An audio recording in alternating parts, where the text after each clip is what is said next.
خلاصہ ہے، فرماتے ہیں اگر ایمان پر موت میرے اپنے کمرہ خاص کے دروازے پر مل رہی ہو اور شہادت عمارت کے صدر دروازے پر منتظر ہو، اللہ اکبر، کیا فرمایا؟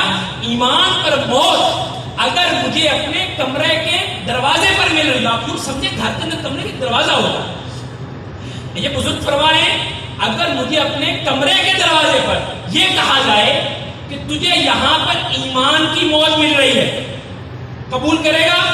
اور ساتھ میں یہ کہا جائے کہ جو تیرا صدر دروازہ ہے، آپ کے گھر کا جو مین گیٹ ہے، وہاں پر آپ کو شہادت کی موت مل رہی ہے، وہ بزرگ فرماتے ہیں کہ شہادت اگرچہ اعلیٰ درجے کی سعادت ہے، مگر میں اپنے کمرے کے دروازے پر ملنے والی ایمان پر موت کو فوراً قبول کر لوں گا۔ کیوں؟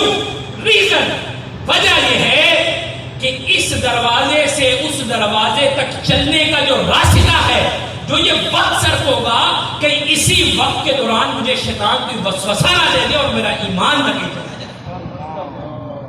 اگرچہ شہادت اعلیٰ درجہ ہے، لیکن مجھے خوف ہے، مجھے ڈر ہے، اگر مجھ سے کہا جائے کہ یہاں آپ کو ایمان والی موت مل رہی ہے، میں فوراً قبول کر لوں گا، فوراً قبول کر لوں گا۔ لیکن میرے پیارے اسلام بھائیوں، مجھے اور آپ کو ایمان کی حفاظت کی فکر کتنی؟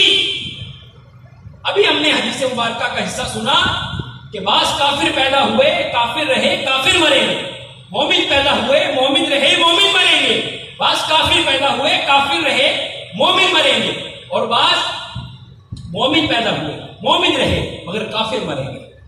اب ہیں تو مسلمان، کہیے الحمدللہ، اللہ نے ہمیں ایمان کی دولت عطا فرما رکھی ہے، لیکن ہم میں سے کسی ایک کے پاس خدا کی قسم کوئی گارنٹی نہیں کہ ہم اس ایمان کی دولت کو سلامتی کے ساتھ اس دنیا سے لے کر جا سکیں گے یا نہیں۔ اللہ اکبر۔ عبداللہ معتم رحمۃ اللہ علیہ فرماتے ہیں میں طواف کعبہ میں مشغول تھا، میں نے ایک شخص کو دیکھا، وہ غلاف کعبہ سے لپٹ کر ایک ہی دعا کی تکرار کر رہا ہے، ریپیٹ کر رہا ہے، بار بار اس ایک ہی دعا کو مانگ رہا ہے۔ کیا دعا مانگ رہا ہے؟ یا اللہ مجھے دنیا سے مسلمان رخصت کر دو۔ کہیے آمین۔ ہمیں دنیا سے مسلمان رخصت کرے۔ میں نے اس سے پوچھا کہ اس کے علاوہ کوئی اور دعا کیوں نہیں مانگتے؟ ایک ہی دعا بار بار مانگ رہے۔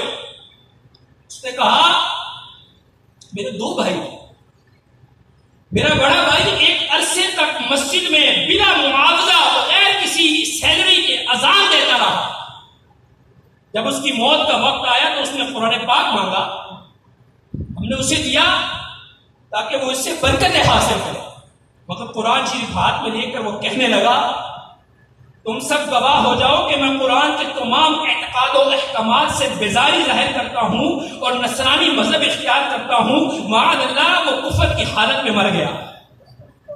پھر دوسرے بھائی نے 30 برس تک مسجد میں بغیر کسی اجارے کے فی سبیل اللہ اذان دی، مگر وہ بھی آخری وقت میں نصرانی ہو کر مرا۔ لہذا میں اپنے خاتمے کے بارے میں بے حد فکر مند ہوں اور ہر وقت خاتمہ بالخیر کی دعا مانگتا رہتا ہوں۔ سیدنا عبداللہ معتم رحمۃ اللہ علیہ نے اس سے پوچھا کہ تمہارے دونوں بھائی آخر ایسا کون سا گناہ کرتے تھے جس کے سبب ان کا خاتمہ برا ہوا؟ اس نے بتایا وہ غیر عورتوں میں دلچسپی لیتے تھے اور امردوں یعنی بیریش لڑکوں سے دوستی کرتے تھے۔ اللہ اکبر۔ میرے پیارے اسلام، اس طرح دو بزرگ حضرت سفیان ثوری اور ان کے ساتھ ایک اور بزرگ، یہ دو بزرگ رحمت اللہ علیہ پوری رات عبادت کرتے مل کے۔ اللہ کرے ہمیں بھی یہ راتیں نصیب ہو جائیں۔